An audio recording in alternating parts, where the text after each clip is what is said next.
Татарлар бик бөхтә халык. Өйләрендә чисталык, мишне елга берничә мәртәбә агартып чыгалар. Хәтта искереп беткән өйдә дә шундый тәртип хөкем сөрә. Хатын-кызлар үз хуҗалыгын бик җыйнак һәм бөхтә тоталар. Карл Фуксның Казан татарлары турында менә шундый сүзләре дә бар. Табигый ки, халкыбызның бу сыйфаты фольклор әсәрләрендә дә чагылыш тапкан. Аларда көн күрешне дөрес оештыру, гигиена таләпләрен төгәл үтәү кирәклеге турында даими искәртеп торыла. Йорт паклыгы, савыт-саба, кием-салым, урын-җир әйберләренең чиста һәм тәртиптә тотылуы кешенең сәламәтлеге, күңел кирлеге, матурлыгы, күркәмлеге өчен хәлиткеч әһәмияткә ия. Халык мәкальләре бу теманы әнә шулай киң планда һәм төрле яклап яктырталар. Тәндә пак булсын, җан да пак булсын. Үзең торасы өеңне үзең җыештыр. Пак кием кадер арттырыр. Пөхтә кигән матур кеше, шакшы кигән шакшы кеше. Киемеңне чиста тот, ул кешенең зиннәте. Акны күп таушалдырсаң, карага әйләнер. Тузган булса да, юган булсын. Саф һава тәнгә дәва. Урын җыелмый калса, авыру керә. Казанны пак тотмаган өйдә бәрәкәт булмый. Билгеле инде халыкның төрле бәйрәмнәре, туй үткәрү, кунак кабул итү йолалары да мунчадан башка узмаган. Телебездәге бәйрәм мунчасы, кияү мунчасы, бәби мунчасы, кунак мунчасы кебек төшенчәләр моңа ачык шаһид. Кунак мунчасы киштән, кише 5тән дигән мәкаль кагыйдә дә бар. Мунчаның яңа бер мөһим шарты аннан соң чәй табынында сыйлану. Әвәл мунча, аннан сумса. Әвәл мунча, аннан алыйча. Ягъни алыйча кагы белән чәй эчү. Бездә элегрәк сабый баланы беренче кат мунча керткәндә аны чабындырганда махсус тылсым сүзләре әйткәннәр. Мондый текстлардагы кайбер сүзләр сәеррәк тә сыман тоела. Әмма алар бәбине мунчадагы явыз затлардан саклау өчен юри шулай эшләнгән. Атан кискән утын түгел, анаң яккан мунча түгел. Аю баласы, бүре баласы, мунча ташы, бүрәнә башы, картны күрсәң бабай дигән, карчыкны күрсәң әби дигән, яшьне күрсәң обзый дигән, җиңги дигән, тәмле татлы телле бул. Атаң ташы түгел, мунча ташы, минем кулым түгел, Әйшә Батманың кулы. Үзем чиккән сөлгене дә үзем илтәм. Йөгергәли торгач киштә җиткән. Сыңлап кына кирип чыккач, барысы да киндек әби белән бергә мунча керәм. Таштан чыккан эссе парда пешереп себеркесен, әби сөйли җайлап кына мунчаның тәмен серен. Тән сырхавын, җан ышыуын чабып чыгарык әле, янсын, көйсен, бетсен, китсен, әпсен, тепсен. Җилпи-җилпи каян исен, май айы себеркесен, башта 40 тапкыр чабып ала табан астын. Әле берсен, әле берсен. Үзе гырли, Субханалла, Субханалла, Субханалла. Атан кискән утын түгел, инәң яккан мунча түгел, минем кулым түгел, Әйшә Батман кулы. Субханалла, суы сарыксын, үзе калыксын. Әби көлә, бәләкәйдән курыкмадың мунча пардан. Әйдә кызым, шәт-шәт дисәң, туктыйдың елаулардан. Суы сарыксын, үзе калыксын. Йыллар, ниләр туар, гомеркәйләр үтәсе, шәт-шәт диеп кем юатыр, юатырга шулай белер микән берәрсе. Ә хәзергә шәт-шәт. Әй рәхәт, киндек әбием артыннан мин ятлыйм мунча серен, гөсел суы, чишмә суы. Бисмилла дип аласың, чиләгеңнең өстен капла, кулыңнан су таммасын. Мин кыенам, күңелемне Раббым үзең паклә. Тәнемне су пакласын. Кара киштән, яман күздән Раббым үзе сакласын.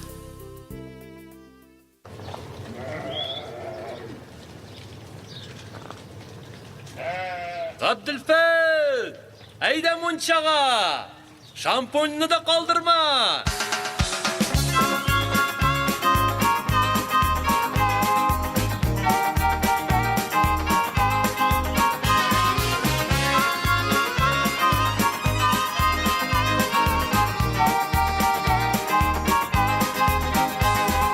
Halenge bitse eğer yürüp birer işten keyif gitse, tыныш bulmasa yüreğin, olda seni havuf kütse, hıyanet etse sigenin, künşülük utta tutsa, bütün hıyalların eğer jimirilip kine tursa, birev aşıvan kitirse, biklense barar yolun, biriniga qaramay kirdi, qaynar munshada yuvan.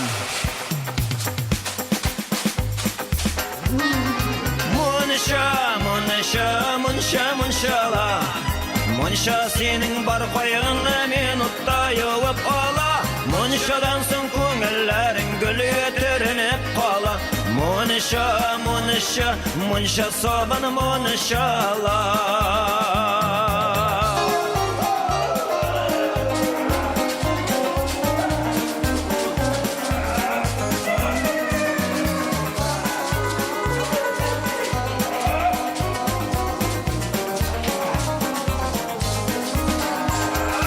Lövkəgə mənib utırsın, şıqsın əli tışqa tirrən, tirgə iyərib şıqa bit, yamanı ғadətlər şirən, əgər onlar tışqa şıqmay, təndə qoşub qolsalar mı, qoyanı sibir kesin oldu, Kıynap şıvar olarını,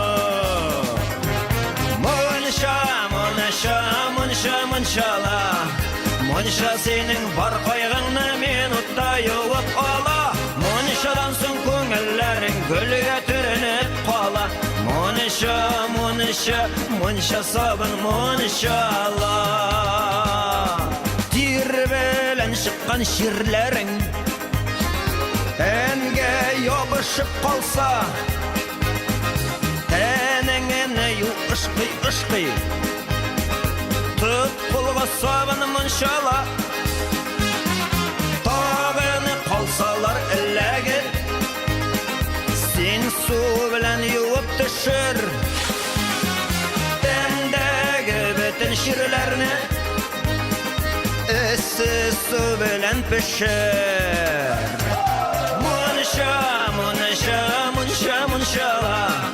Munsha sening bar qo'yig'ingni men utta yuvib ola, munshadan so'ng ko'ngillaring gulga tirinib qola, munsha shampun munshala,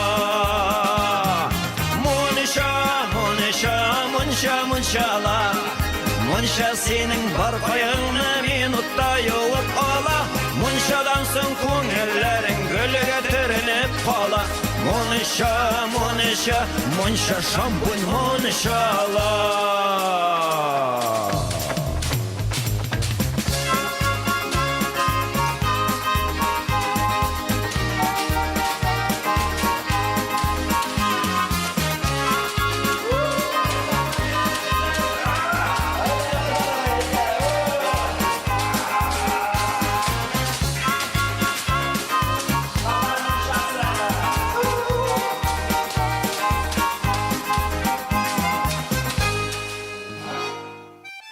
Исламга чаклы безнең борынгы бабаларыбыз түркләр утка суга, агач ташка табынганнар, ягъни мәҗүси булганнар дип әйтүчеләр дә бар.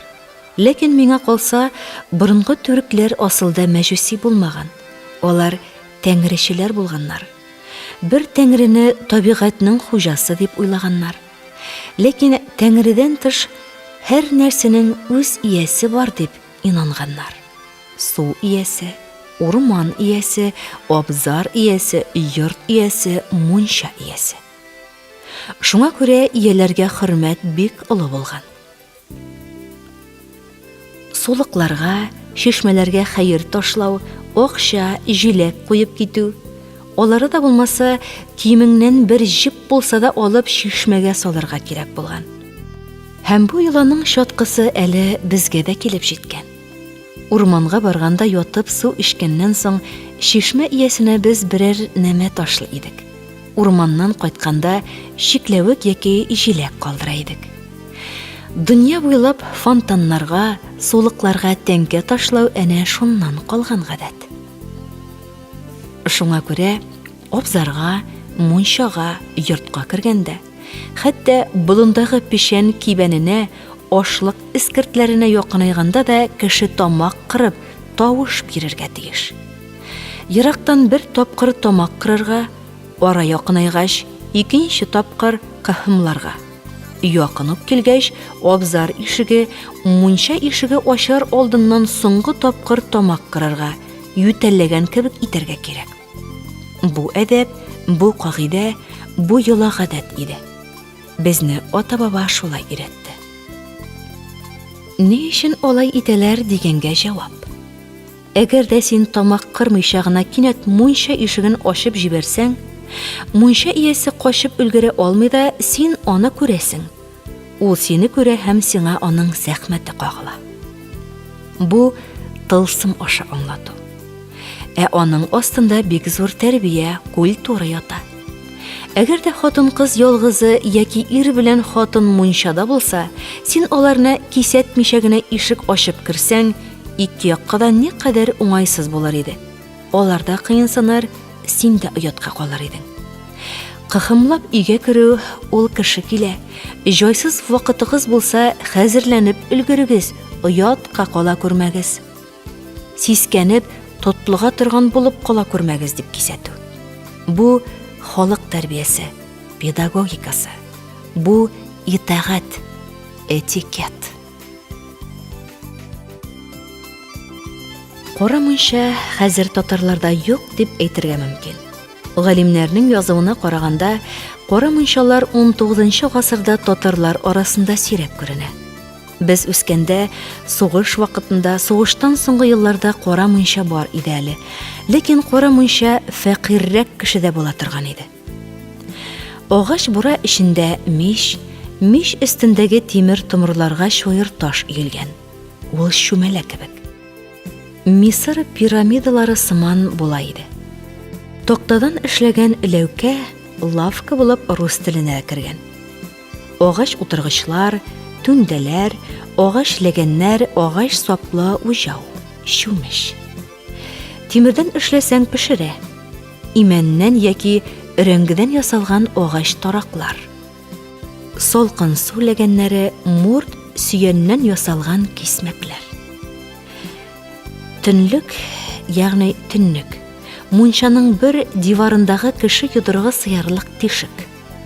Мунчаның 4 дивары да кап-кара корым белән капланган, мунчаның төнлегенә түйеп тутырылган мунчала яки шүпрәкне алып, төнлекне ачасың да мунча миченә ягып җибәрәсең. Төтен каплый бөтен дөньяны. Ишек ачык, төнлек ачык кала. Мунча мичендә ут яна, кунакларның күңеле булсын дисәң, бераздан утын өстисең. Шәп ягасың килсә, кулак пешәрлек булсын дисәң, утыныңны кызганма. Өсте өстенә як.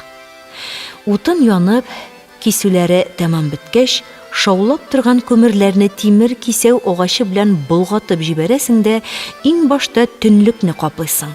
Эссе чыгып качарлык булмасын дип, мунчаланы тыгызлап, төйеп куясың. Ишекне ябасың, агач белән терәтеп куясың.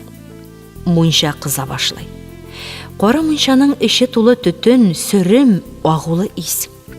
2 сәгатьләп узгач мунчаны барып карыйсың. Ут күз юкмы, исе биткәнме? Ишекне ачып җибәрүгә үк сыйык зәңгәр төстәге агулы һава күренер. Тагын томалап куясың. Бераздан соң барып карыйсың, миштә ис чыгарлык кисәү башы булмаса, havada ис беткән булса, ишекне ачып чак кына җилләтеп, исле һаваны кудырып, мунчаны томалап куясың. Ул шунда өлгерә, кыза. Тагын бер сәгатьтән соң барып янә җилләтәсең. Бераз ябып тотканнан соң ишекне ачып куеп, эссе саласың. Шул эссе агулы һаваны куып алып чыгып китә. Оннан соң тагын мунча ишеген ныгытып ябасың, бераздан соң мунча әзер булыр. Башта идәнгә утырып, оннан түндәккә, бераздан соң ләүкәгә менеп кызынасың, тирлисең. Алдан ук чабынсаң, хәл китүе бар. Башта бер кат җылынып алырга, оннан соң чабынырга һәм кабат чабынырга. Кара мунчада ак киемнәр тиз кырымлана.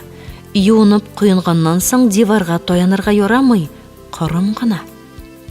Иске киемнәреңне мунчада калдырып, өй алдында чисталарын киеп кайтып китәсең.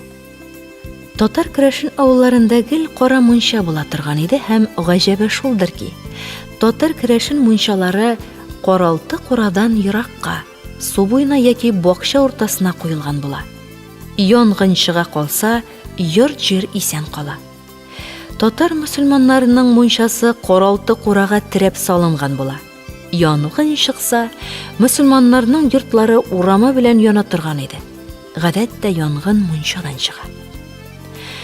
Берәр кеше юынмаган пычрак битте булса, аңа «Хи, мунча пәри» диләр. Ихтимал, бу гыйбарә кара мунча заманнарыннан телгә кирип калгандыр. Кара мунчадан каралып чыгучылар да булгалый. Чөнки мунчаны гадәттә кич яки төнлә керәләр. Керосин юк, шәм юк, яки чыра яктысында, яки кармаланып кына юынып чыккан кешенең берәр җире кырымга буялмый калмый. Булган очракта да кара мунча заманында 5ле яки 7ле сукыр лампа була иде. Аның да яктылыгы тышкан утынагы кебек кенә зәгыйф иде. Авыл өсте төтен сыман болот. Әнкәй мунча яга торгандар, авыл өсте болот сыман төтен, җаннары ла яна торгандыр. Адымнарым җилләр сыман җиңел, болот сыман ап-ак уйларым, безнең мунча төтенедә хәтта беләм күккә ак нур уярын. Мин кайтам да китәм сагыш төяп, кыен килсә эшем уңса да, бу дөньяның барча кире калсын авылымда, мунчада. Бу дөньяның барча борчуларын төтен итеп җилгә очырган әнкәем бар. Шуңа ак болытлар туа безнең морҗа очыннан. Мин аларны таный кайтам. Мин аларга күптән тотынган кара болыт бәлки утыннандыр, ак болытлар йөрәк утыннан. Авыл өсте янә ап-ак болыт. Әнкәм янә мунча ягадыр. Туган җирсезләрнең күңелләре кирледерле, туташ ярадыр.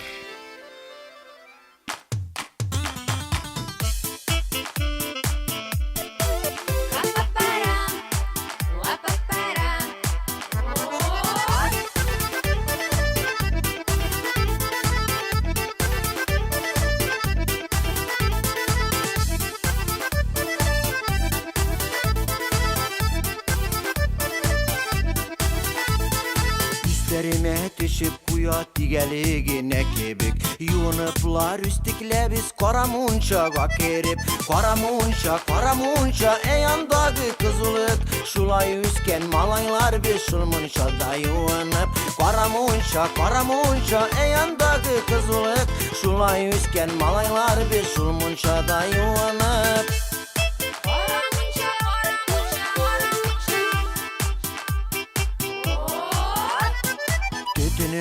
Мунчаларның эчләрен аласырып, каралып та чыга идек, юындык дигән булып.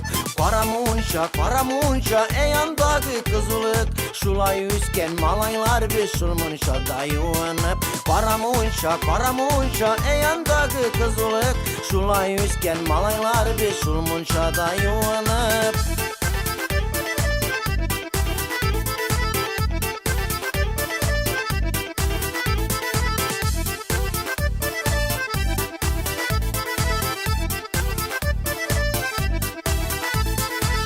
Alıplar üstekte biz tütünlerge kırımga Jayların tab aldık eli bəxitliler bulurga Karamunça eyandagı kızılık Şulay üsken malaylar biz şulmunşada yuvanıp Karamunça eyandagı kızılık Şulay üsken malaylar biz şulmunşada yuvanıp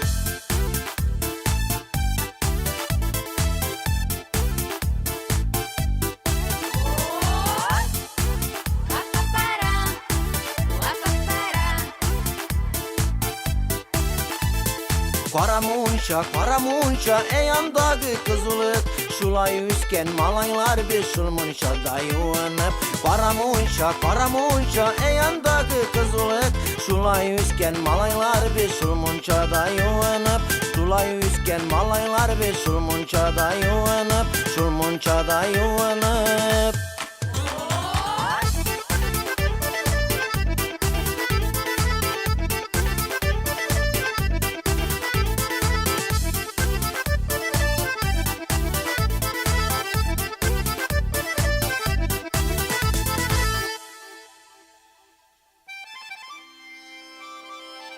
Oak muncha.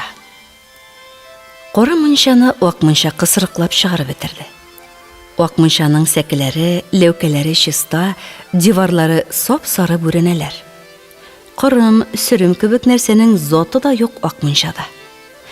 Oak munchani har kim o'z sistemasi bilan qura. Oak munchalarda гадәттә tünlәп булмый. Чөнки oak muncha mishinin tütün yolu murjасы, turvасы була. Murjada yo'shqi, ishirma bo'la.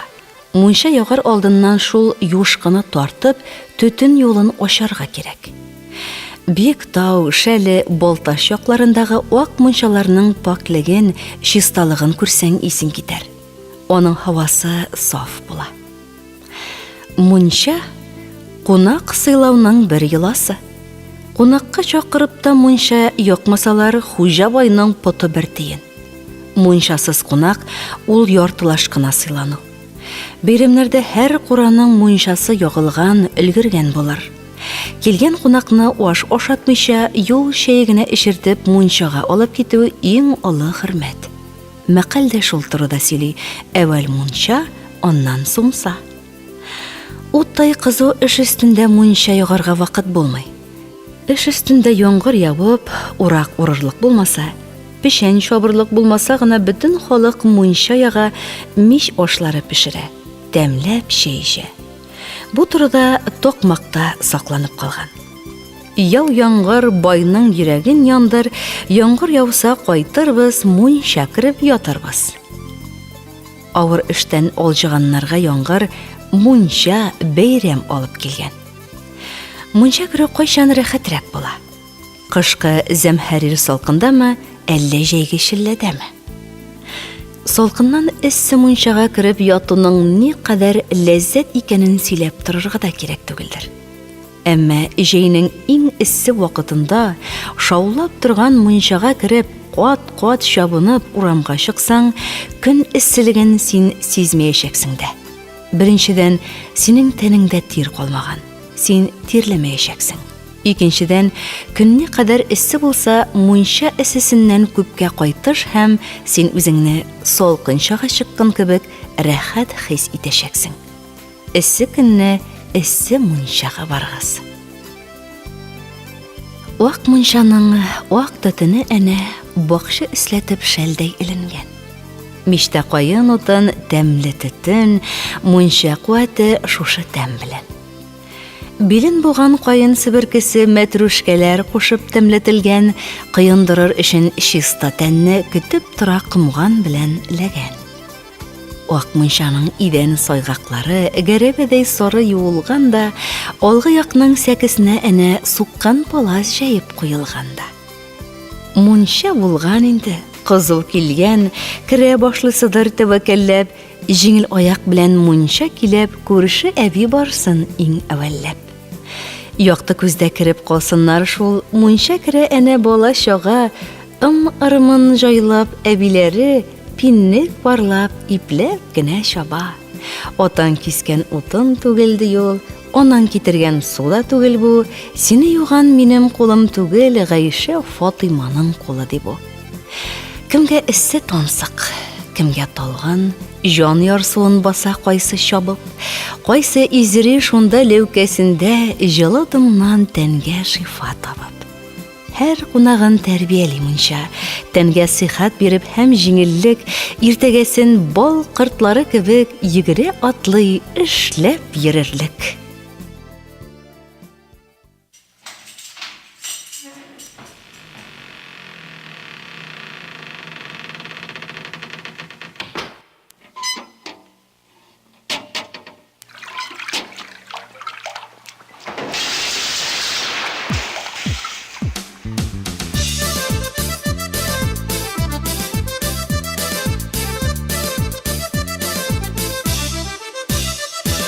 Жанга тәнгә шифа бирә безнең шәһәр мунчабыз. Атнага бер чистарынып, сихәтләнеп кайтабыз. Алсы бергә, ал мунчалла, әйдә киттек мунчага. Рәхәтләнеп алыйк әле арканы чаба-чаба. Рәхәтләнеп алыйк әле арканы чаба-чаба.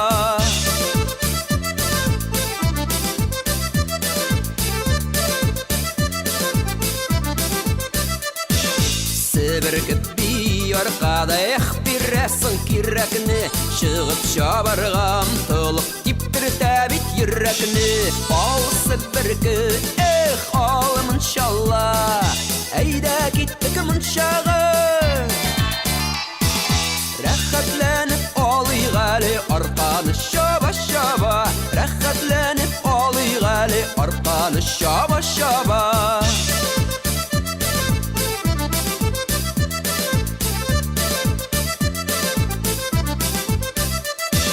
Ләүкәдән әлсерәп төшеп, салкын суга чумабыз. Дөньяның бөтен рәхәтен монда келеп күрәбез. Алсы берге, ал мунчалла, әйдә киттек мунчага.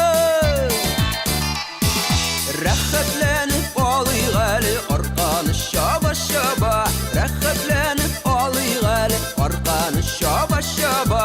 Алсы берге, ал мунчалла, әйдә киттек мунчага.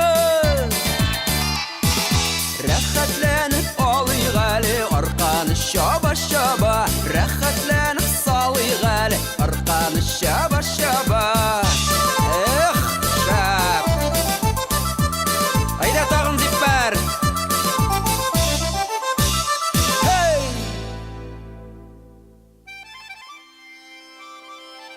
Төрек хамама, русская баня, юнаннар, греклар эллиннар мунчасы, татар мунчасы, фин мунчасы дигән тәгъбирләрне без еш укыдык, еш ишеттек. Юнаннар әйтер, мунчаны безнең бабалар уйлап тапкан дияр. Урыс әйтер, мунчаны без керттек башка халыкларга дияр. Татар әйтер, иң башлап мунчаны татарлар уйлап чыгарган дияр. Нишләтәсең, һәр халыкның борынгы буласы килә. Ләкин бу милләт борынгы милләт дип әйтер өчен нигез, исбат, дәлил кирәк.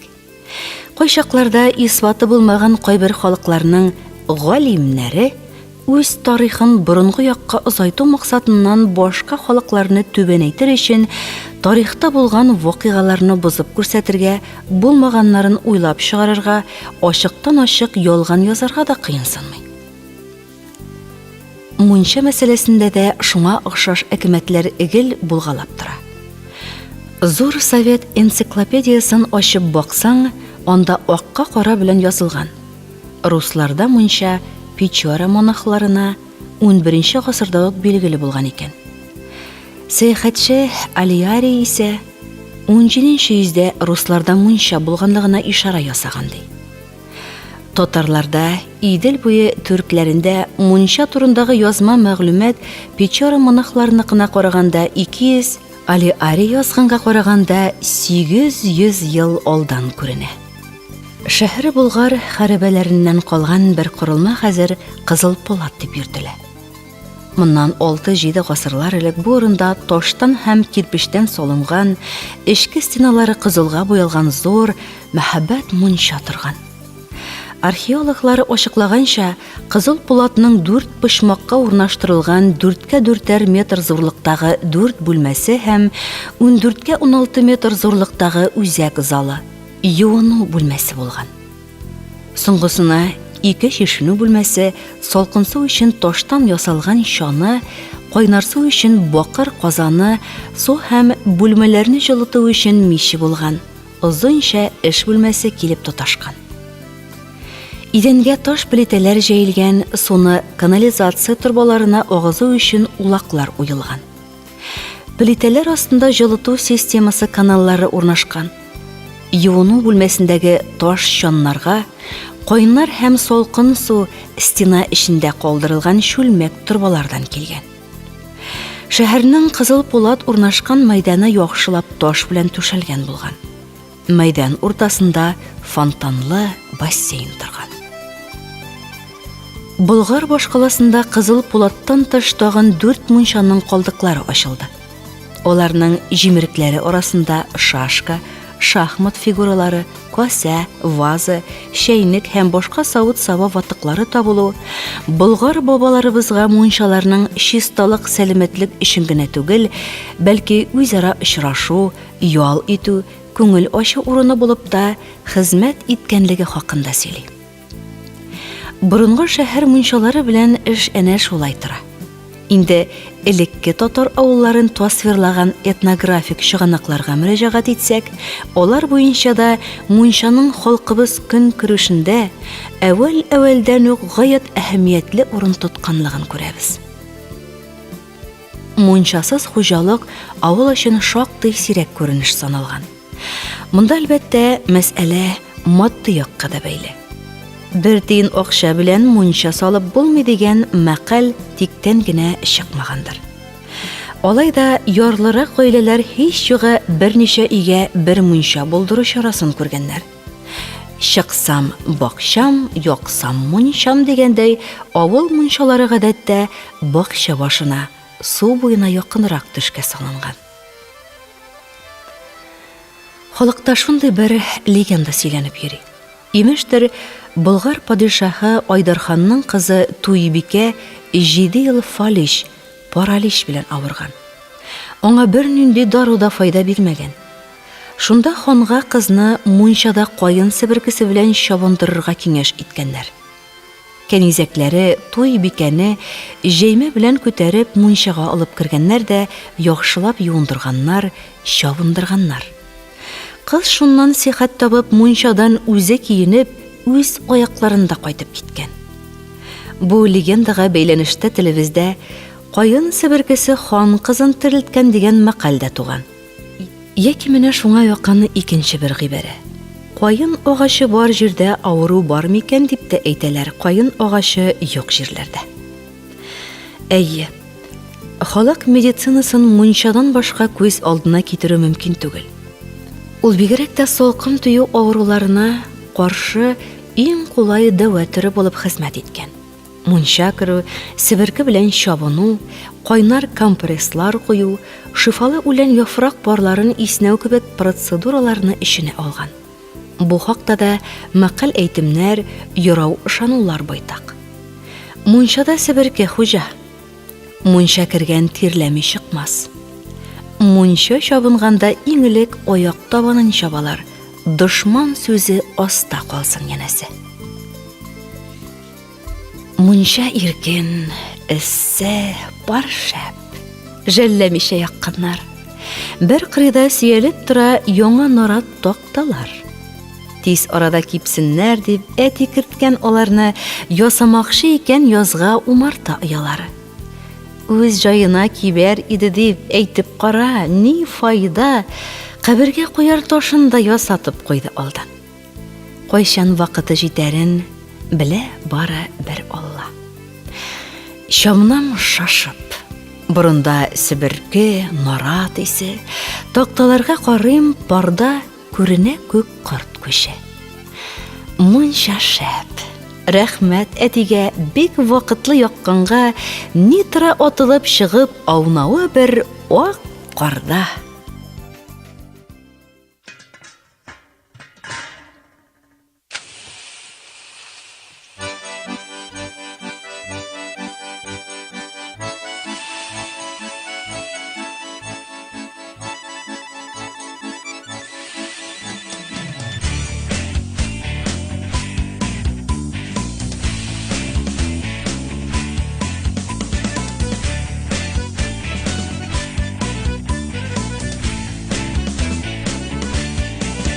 Кімдір еді базарларға, кімдір ебетке шаба, әмін ертен тұқтырып барым дозлар мұншаға. Тоқлар ұттай қызағында парлар бір келіп тұра, әлім бүтке шәлері шәм шемірмейм дозлар сыра. Еті мұншада, мұншада, айып бейнек мұншала, үзі болса да, барлық қайғыларды ұқты, барлық қайғыларды ұқты, айта бейге мұншада.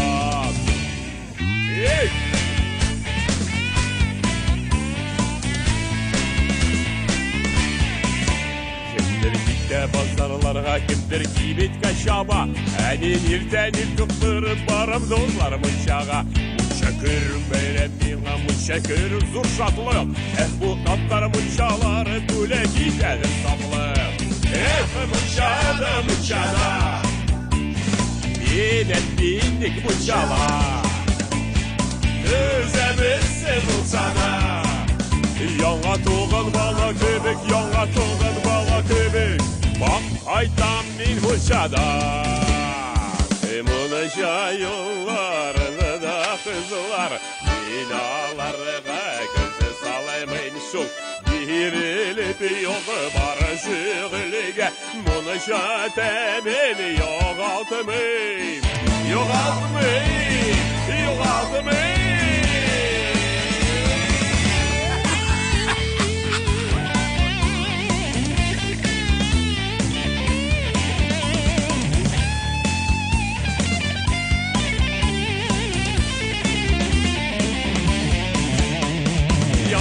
Yağsa da nişava, barım dostlarım çağa.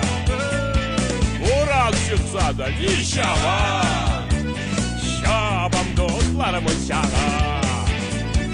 Avul kopsa da nişava, yeğirem dostlarım çağa. Şir tükrese de nişava, öşam dostlarım çağa. Мұншада, мұншада, емен бейнек мұншала, өзімізі болса да, яңа туған бала көбек, яңа туған бала көбек, сап қайтам мен мұншада, сап қайтам мен мұншада. Шәпті мұншасы, мұншада, мұншада, Emen denek мұншала, өзімізі болса да, яңа туған бала көбік, яңа туған бала көбік. Сап қайтам мен мұншада, сап қайтам мен мұншада.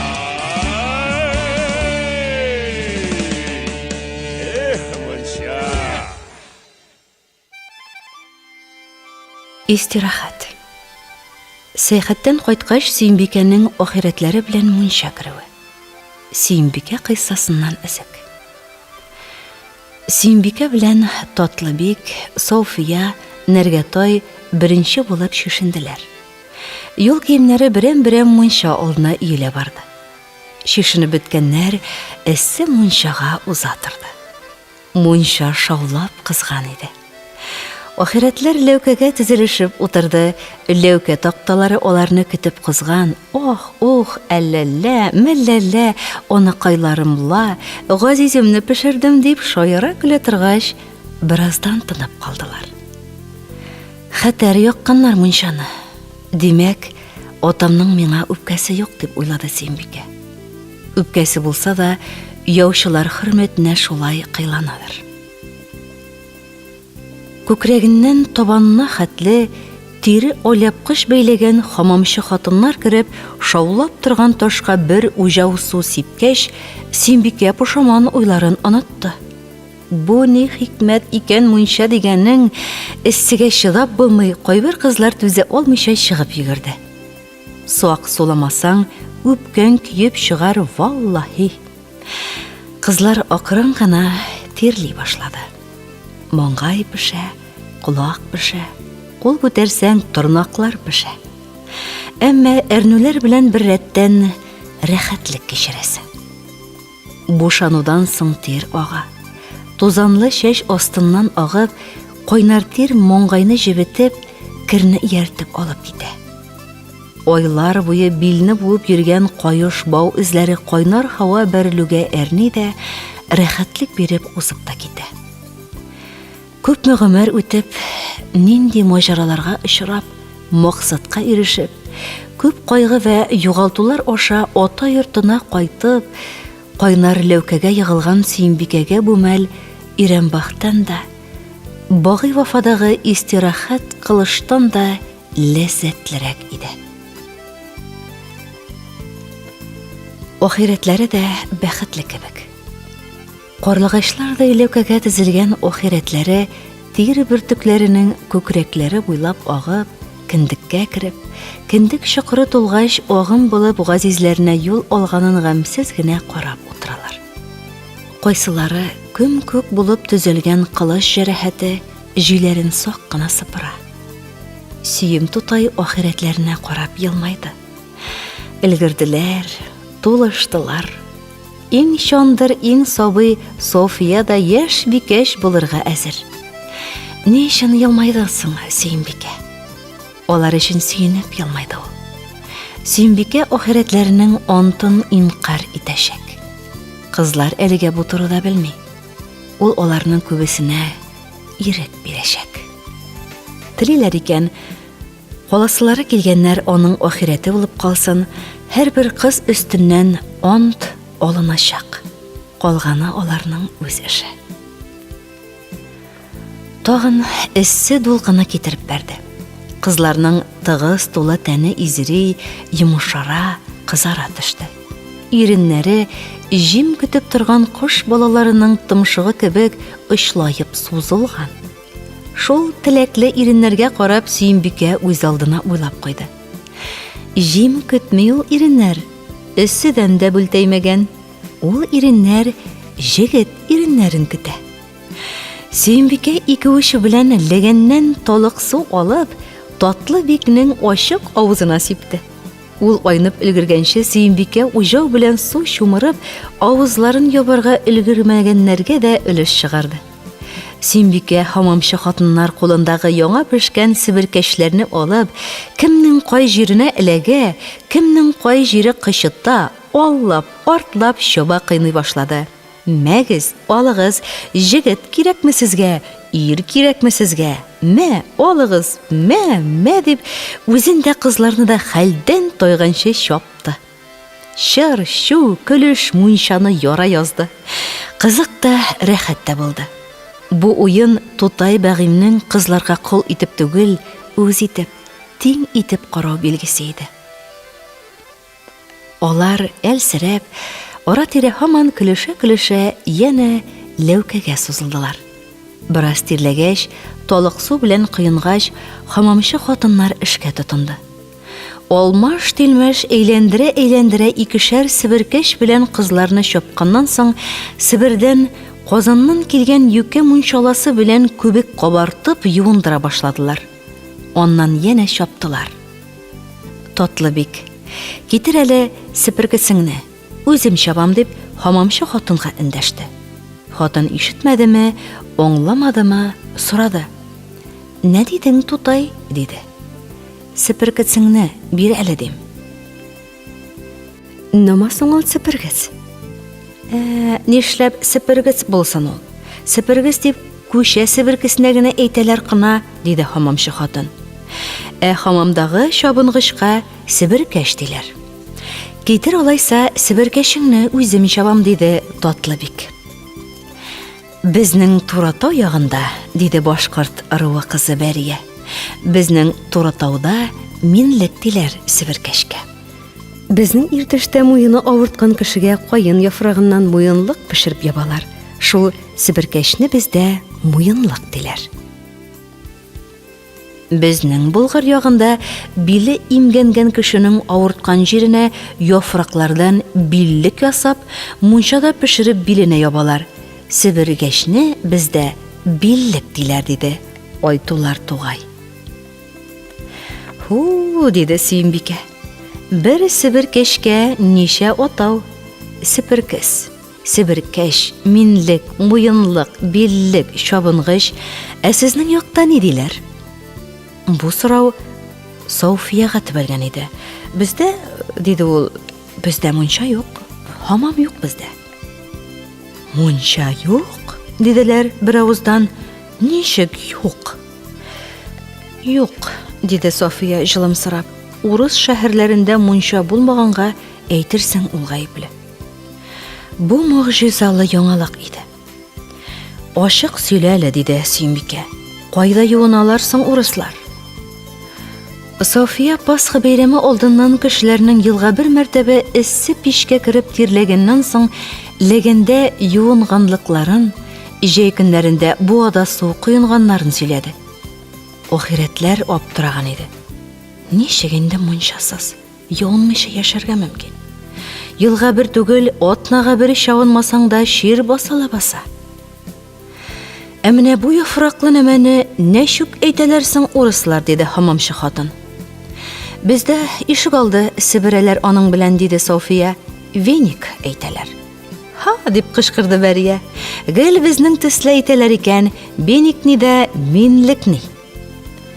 Баядан бирле эшсез торып зарыккан хамамчы хатыннар башлыгы муенча яңгыратып кычкырды. Кая, китерегез әле биник, минлек, муенлык сепергечләрегезне, хәзер аңларсыз нәчүк аталганын. Тәннәр кып-кызыл булганча икешәр минлек белән бик шәпләп чапканнан соң, минлекчеләр чыгып, юучылар керде. Булары кызларны йөз түбән яткызып, һәр кулына атның койрык кылыннан үргән бияле киеп, тәнне муеннан аяк очына хәтле сыдырып төшерергә тотындылар. Тәннең үле күзәнәкләре, кавыклар, кер белән бергә аралашып, тукмаш-тукмаш булып бөтерелеп, кыл бияләйгә ияреп чыга. Арка якта эш беткәч, кыз йөзәс әйләнә. Хамамчы янә үз эшенә тотына. Үз эшен белеп, сөеп, ләззәт белән башкара булар. Кыйынып, кибешеп, ахирәтләр шәй өенә керде. Шәй эчеп тирләп, янә эссе мунчага кереп тир куганнан соң, алар суынып, тән корытып, хәл алды. Каса-каса салкынча кымыз эчтеләр. Менә шунда аларга кайнар ризык китерделәр. Бу тутырылган быжыр ите иде. Эзелеп карын ачкан, эш тәмам бушаган иде. Сәфәр тутайлары гаҗәеп зур теләк белән тагам җыйды. Ул арада төн төште. Ахирәтләр салкынча, караңгы бүлмәләргә кереп, ап-ак чиста, тәмиз җәймәләргә, түшәк ястыкларга ятып, йокыга чумды.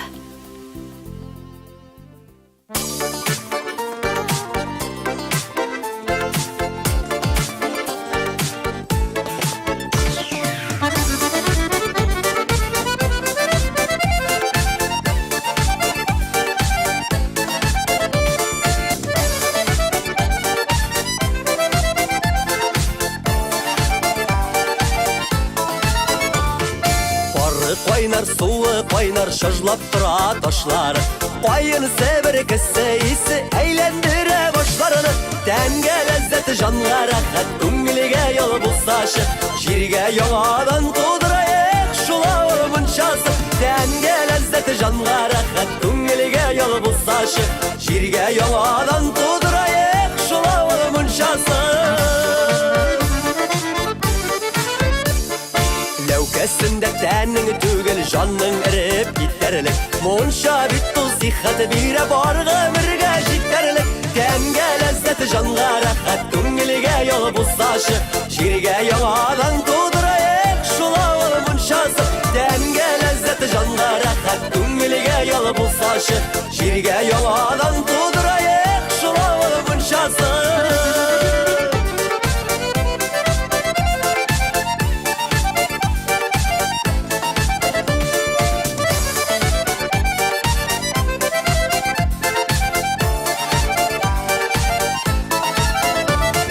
Ожмаққа тиң қайнар мұнша бары жеңел бұлсашы, бұршуларыны еуіп ала, шул ауыл мұншасы. Тәнге ләззәт жанға рәхәт, күңелгә ял бұлсашы, җиргә яңадан тудырайык шул ауыл мұншасы. Тәнге ләззәт жанға рәхәт, күңелгә ял бұлсашы, җиргә яңадан тудырайык шул ауыл мұншасы. Җиргә яңадан тудырайык шул ауыл мұншасы.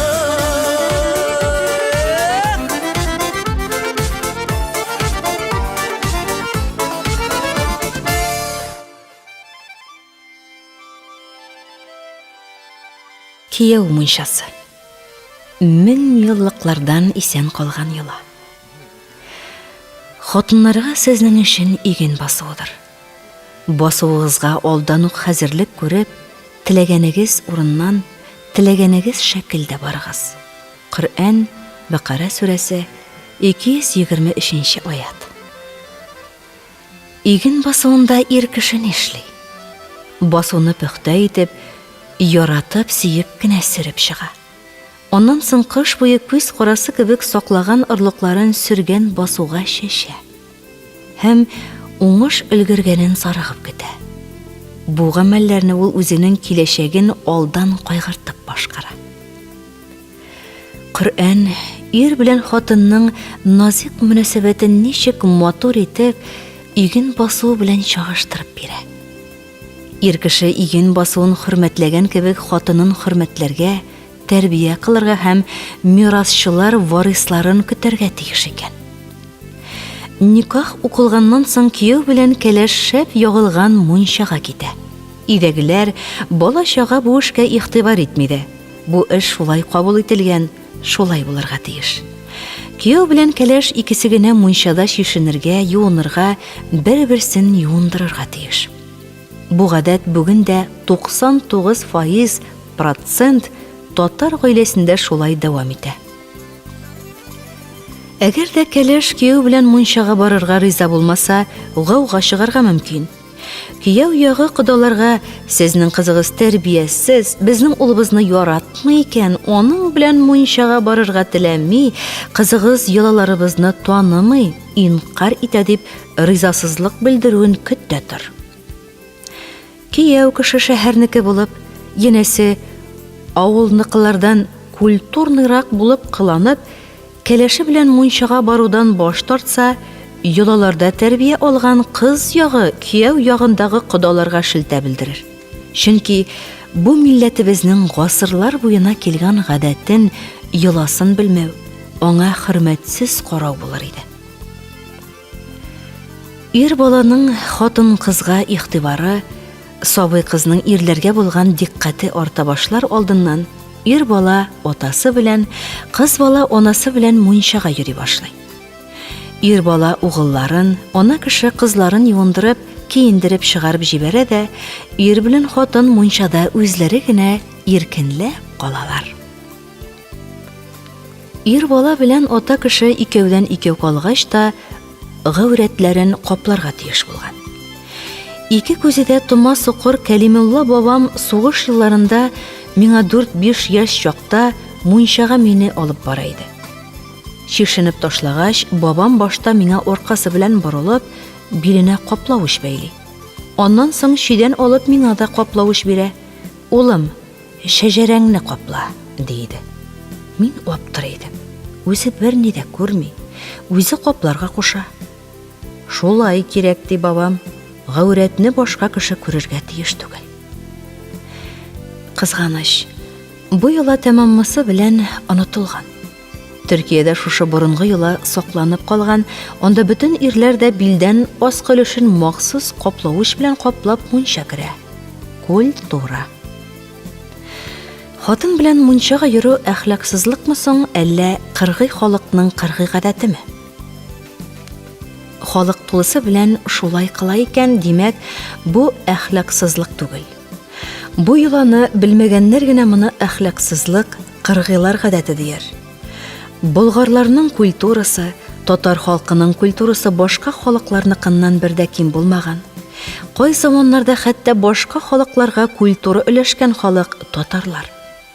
Киресенчә, ир белән хатынның мунчага бергә баруы әхлаксызлыктан саклый торган йола. Бу йоланың үз культурасы, үз кануннары, үз фәлсәфәсе бар.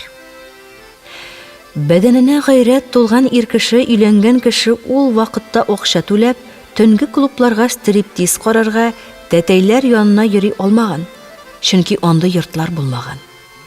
Ир кешенең хатын-кыз гәүдәсенең гүзәллеген күрәсе килә, бу табигый халат. Аның башка хатын-кызларны ялангач түгел, итәге күтәрелгәнендә күрергә хакы булмаган, күрә дә алмаган. Бер йорт эчендә ата-баба, тагын өйләнгән 2-3 гаилә, 20ләп бала белән рәттән йоклаганда, ир белән хатын вазифаларын үти алмаган, ярамаганда. Шуңа күрә татарларның атнага бер, кирәк чакта атнага 2 тапкыр үзләрен иркенгә куеп, кайнана, кайната, башкаларның очлы күзләреннән качып икәүдән икәү генә, иркенләп, мунчада очрашуы һәр тараф өчен кирәк, мөһим булган.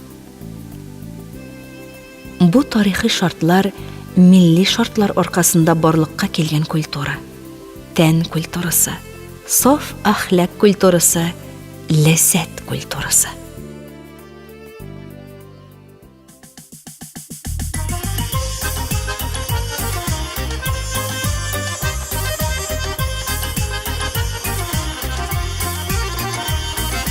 Әтеш тавышына уяна авылдағы бар халык, аваз бирә ирен ничә сарык булып тастарык.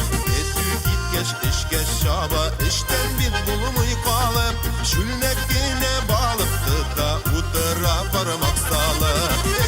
Авыл ысбасы, үбәсендә тырбасы, кәлиткәсен сикереп келем, тәгәрәсен дөньясы. Авыл ысбасы, үбәсендә тырбасы, кәлиткәсен сикереп келем, тәгәрәсен дөньясы.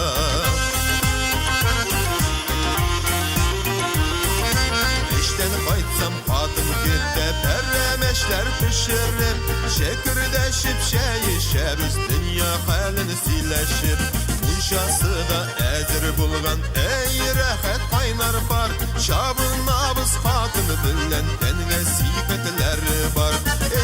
Авыл мунчасы, мөрҗасында тырбасы, сесен сал жәлләмичә, тагда рәхәт булганчы. Авыл мунчасы, мөрҗасында тырбасы, сесен сал жәлләмичә, тагда рәхәт булганчы.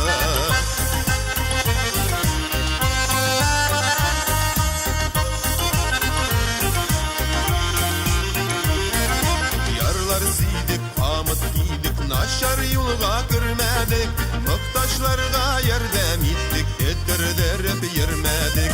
Яшигәле кадигенә шатлыкларга кыянып, хезмәтләрдән ләззәт алып, сөйгәнеңә сыенып. Авыл ысбасы, мич башында кымганы, бездә генә киленнәрнең уңганы да булганы. Авыл ысбасы, мич башында кымганы, бездә генә киленнәрнең уңганы да булганы.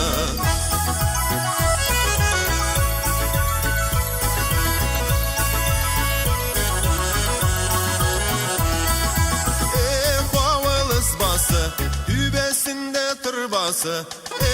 Авыл ысбасы, үбәсендә тырбасы, кәлиткәсен сикереп керем, тәгәрәсен дөньясы.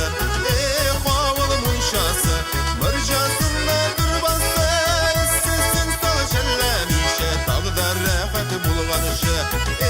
Авыл ысбасы, мич башында кымганы, бездә генә киленнәрнең уңганы да булганы.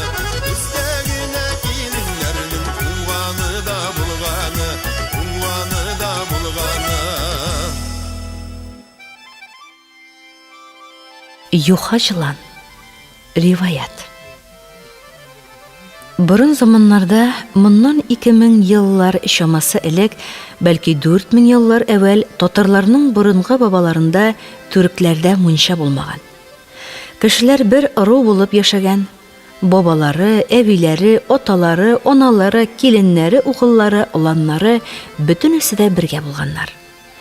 Алып Батырның да гаиләсе ишле булган. Алып Батыр баш угылын өйләндерергә уйлаган. Шет ят җирдән бик матур бер кыз ярешкәннәр дә туй ясаганнар. Туйдан соң баш угыл корый башлаган. Хәлсезләнеп җан тарткан мәрхүм. Баш угылы үлгәч, тол калган яшь киленгә чираттагы икенче угыл өйләнгән. Ул да озак тормыйча кибеп кырып вафат булган. Аннан тагын 4нче угыл чибәрне хатын итеп ала. Бу угылым да үлсә, нәселем корый дип уйлаган ата кеше. Ә яшь килен берни булмагандай сау сәламәт йөри ди. Шуннан күрәзәчене чакырткан ата кеше. Күрәзәче әйткән: "Синең киленең юха жылан. Шул йоклаганда сиздерми генә синең угылларыңның канын имә, кибектерә, үтерә бара" дигән. Күрәзәче зур бәһәгә алып Батырга юхаларның серен әйткән. Имеш, юха жыланнар гүзәл хатын-кыз кыяфәтенә кереп, матурлыклары белән кызыктырып, түркләрнең иң асыл егетләрен үзләренә караталар да кибектереп үтерәләр икән. Юха жыланнар күкәй ишеннән чыга. Күкәй ишеннән туган җан ияләренең кендеге булмый. Хатыннарның юхамы түгелме икәнен кендекләрен карап кына белеп була. Кендеге булса юха түгел, андый хатын адами зат анадан туган. Кендеге булмаса, ул хатын юха жылан була икән. Ул арада алып Батырның 4нче угылы да үлеп китә. Чибәргә төпчек угыл өйләнә. Ул да зәгыйфләнә башлый. Күрәзәче алып Батырга аның 5нче угылына мунча яктырырга куша. Ташны ут кыздырып, суларны алдан ук түгеп бетерергә, тәрәзәне кадакларга өйрәтә. Һәм хатынны мунчага чакырырга киңәш итә. Гүзәл хатын мунчага килеп керешкә ишекне дә кадакларга куша. Күпме яланса да, кычкырса да ишекне ачмаска куша. Шулай итәләр дә. Гүзәл хатын мунчага кереп китүгә ишекне кадаклыйлар. Хатын илаулап кычкыра, ялына, ялвара иренә, су сорый. Мунчада бер тамчы су калмаган. Тавыш бераздан тына. Ишекне ачып карасалар, ишек тоткасына теле белән уралган юха жыланны күреп хәйран калалар. Алып Батырның төпчек углы яна бер гүзәл кыз белән никахлаша һәм шул кичне кәләшен мунчага алып китә. Шишенгәндә, яшь гүзәлнең искиткеч матур кендеген күреп, төпчек бик шатлана. Алар бәхетле матур тормыш курып җибәрәләр. Алыплар нәселе түркләрнең тукымы мунча аркасында әнә шулай юхалардан котылып кала. Татар иле буйлап Алып Батыр фәрман тарата.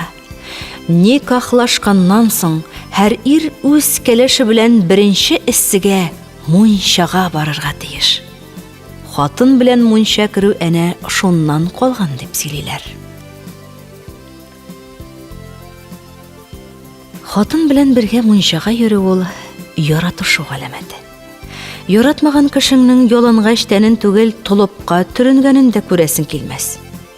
Мунча ул ярашып яшәү галәмәте. Яраклашып яшәү бар. Ир белән хатын бер-берсенә яраклаша, бер-берсен яратмасалар да балалар хакына дип гаугалашмыйча гына яраклашып яшиләр. Бу да батырлык. Иремне яратмыйм дип яки хатынымны сөймим дип балаларны ятим итеп гаиләне пыр туздыру ул үзе әхлаксызлык. Татар милләтендә яраклашып яшәү гаиләләрне ныгыткан, аерылышу булмаган диярлек. Шуңа күрә безнең милләт куәтле булган. Бар ярашып яшәү. Монысы мәхәббәт. Ир белән хатын бер-берсенә ярашып, килешеп, ятышып, яратышып яши. Уртак балалар бу ярашканлыкны тагында ныгыта, мәхәббәт елдан-ел олая, ныгый бара. Ярашып яшәгәннәр мунча көнен зарыгып көтеп ала. Ярашып, тату яшәүче ир белән хатын акрынлап картая бара. Әмма алар атнага бер тапкыр мунчага бергә баруны ташламыйлар. Аларның тәне, рухы шул кадәр якыная ки, алар бер-берсенең картайганын да сизми, күрми. Алар һаман бер-берсенә якын, матур булып күренә. Ямсыз булып күренсәләр, алар атна сайын мунчага бергә йөрмәс иде. Хәзер инде байлар алтынланган сауналарда, төнге клубларда шәрә хатыннарга бага. Татар әле һаман башкаларга культура тарата. Бу мәкаләмне мин авылда, әби, хатынның әнисе йортында яздым. Бу юлларны язып утырганда әби кычкыра: "Кияү, мунча өлгерде? Кызым, барыгыз мунчага. Куркып чабынмагыз, суыдамы? Озаклап, рәхәтләнеп кирегез. Мәтрүшкә катыштырылган кайын себеркесе ләүкәдәгелегендә, туйрасы идәндә.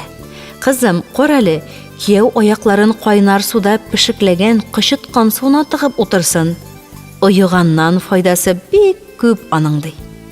Мунчадан соң кара яндырып чәй эчәрбез, кияү кыймагы белән", дип тә өстәп куйды.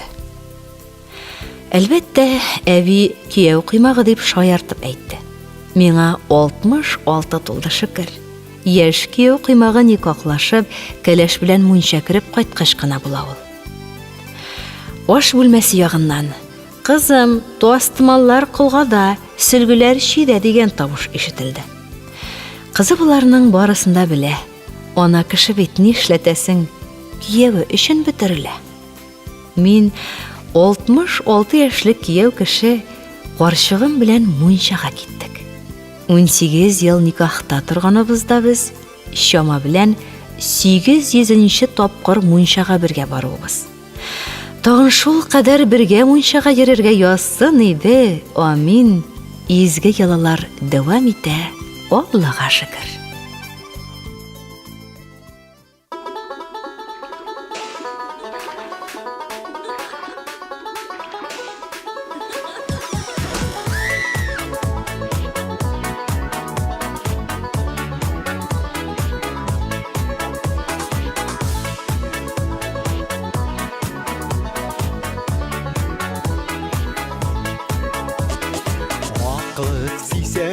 Паклык сисәң, җанлысың булса мунча. Сөелеп яшәрсең, 90-гача, 100-гача. Hey, чәт, бите елның кайын миндеге, таза тәнгә саулык бирсен, салсын парным җиңелен. Эх, мунча, шәп мунча. Yüzgeçe Çet bite yılgın koyun mindigi Toza tenge sağlık versin salsın parnım jingelen Eh munişa Şep munişa Hey yeşil kızlar yüzgeçe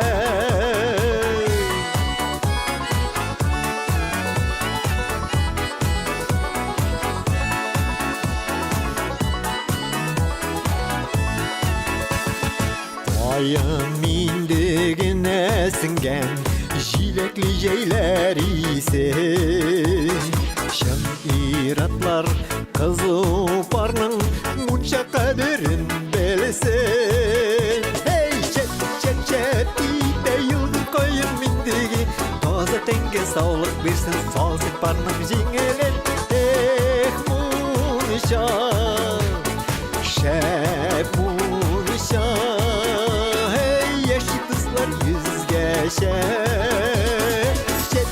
Çet bite yıldır koyun mindigi Taza tenge sağlık versin salsın parnım jingelen Eh munişa Şep munişa Hey yeşil kızlar yüzgeçe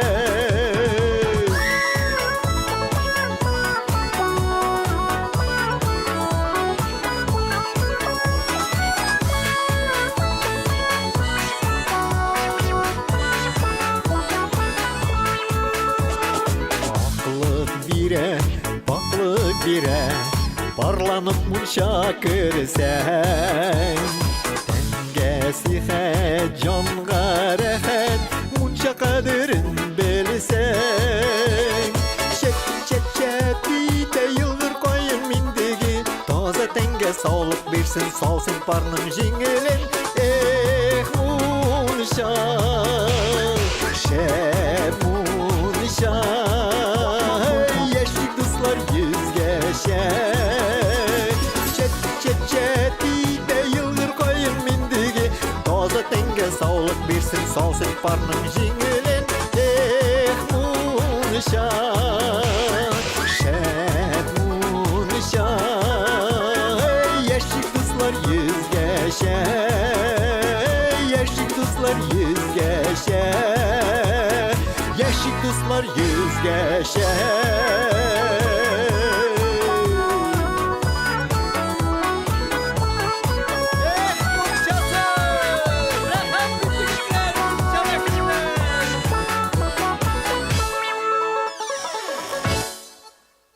Hürmetli radyo tınlavışa yakın dostlarımız, әле siz Paklıq Sügen Sağ Bulur isimli tapşırı tınladınız.